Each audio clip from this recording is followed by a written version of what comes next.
Easily the most decorated coach in the history of Humber College athletics, Ray Chateau served 12 seasons as head golf coach and provided the blueprint for building one of the nation's top collegiate programs. Chateau's tenure was marked by consistency, highlighted by 10 CCAA national championships and 50 overall tournament victories. Against the top collegiate golfers in Canada, his team captured 3 RCGA University College titles and placed 4 additional times on the podium. His ability to develop talent and his team's ability to perform did not go unnoticed. On 6 occasions, Chateau represented Canada as the head coach at the FISU World University Games. His Team Canada squads finished 4th in 2006 and 5th in 2010.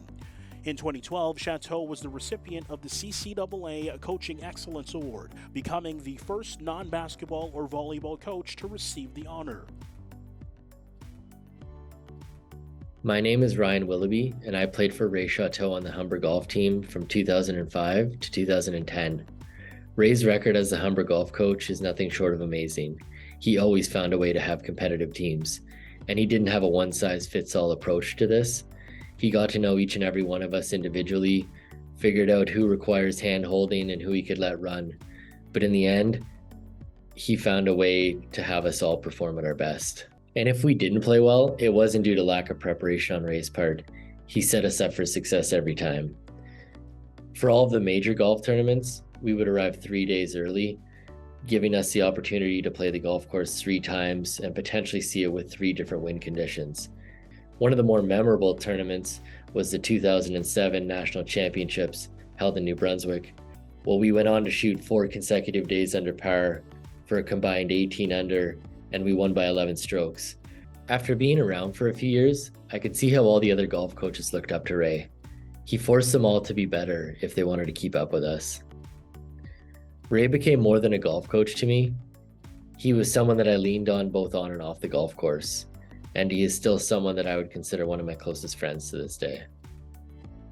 I know the work's not done, and he will continue to strive for more, but this is a nice feather in your cap, and I just wanted to say thank you for everything, and congratulations. Good evening. I'd like to begin by congratulating all of this evening's award recipients and tonight's Hall of Fame inductees. Your induction is a source of pride to your institution, families and friends. Congratulations. I'm truly honored to share this special occasion with fellow coach Jermaine Sanchez as we join Humber legend Mike Cates. As well, tonight's ceremony is particularly special for me as I have the privilege to be inducted with Brad Kerfoot, the first Humber golfer to be inducted in the CCAA Hall of Fame. I can honestly say that I had no idea what I was getting myself into when I walked into Doug Fox's office in the spring of 2001 to see if he wanted any help coaching the golf team. It was an incredible ride as the coach of the Humber golf team. In my 12 years, we won 10 national championships, 3 university college championships. This evening, 7 former players have joined me and my family in celebrating this honor.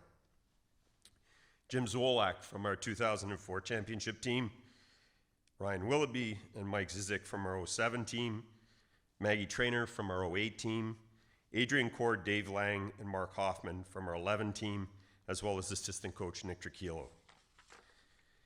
This evening is so much more meaningful because you're here. Thank you for taking the time from your families and work to join me. What an incredible group of student athletes.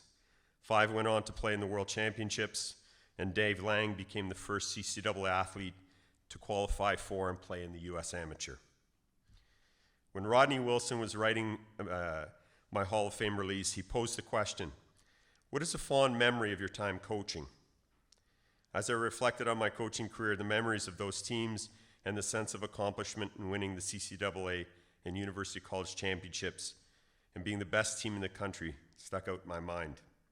It wasn't a shot, a medal, or a trophy. It was the end of the tournament, when the only people left in the clubhouse were our players and coaches, sitting around a table, having a beer, and enjoying the moment. We had accomplished our goal.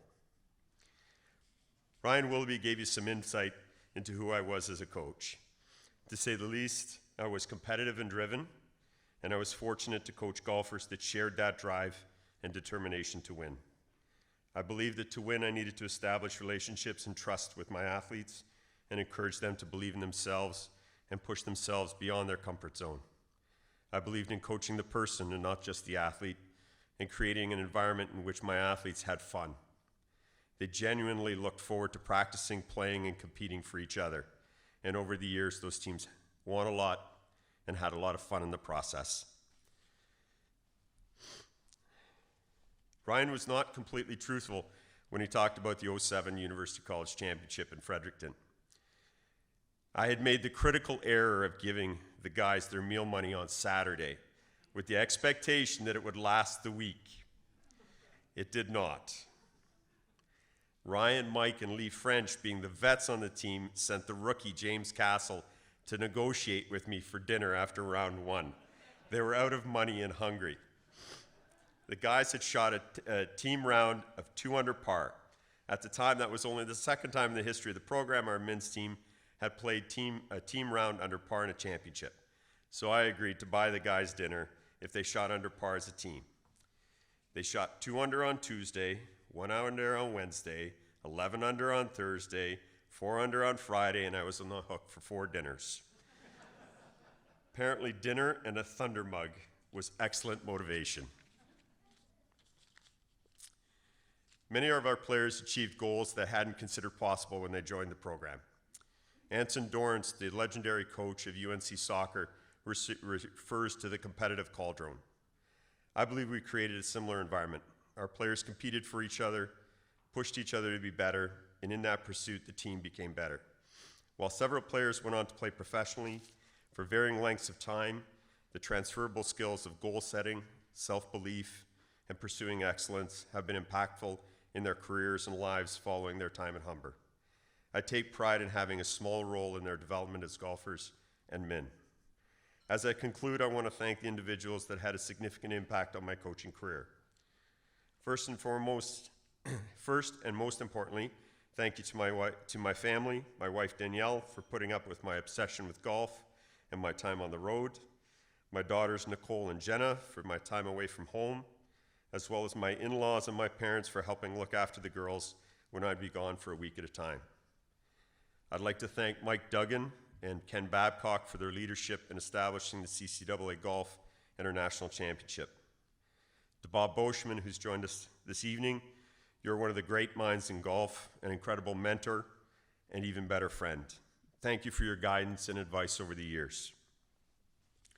To Doug Fox, thank you for giving me the opportunity to coach and for your support as I move the program from a short 6-week fall team to a year-round program. Also, thank you for supporting our players and myself when we qualified for the World Championships. You provided our athletes with not only the highest competitive opportunity, but the opportunity to meet athletes from around the world, establish friendships, and gain a greater sense of the world we live in. To all of my players, thank you for your passion and commitment to Humber Golf. I'm forever grateful for the opportunity to coach. Thank you to my friends and family and staff that have joined me today to celebrate. And finally, I'd like to conclude by thanking everyone in this room who has contributed to CCAA, but especially the extraordinary contributions of this year's Hall of Fame inductees. Congratulations, and thank you.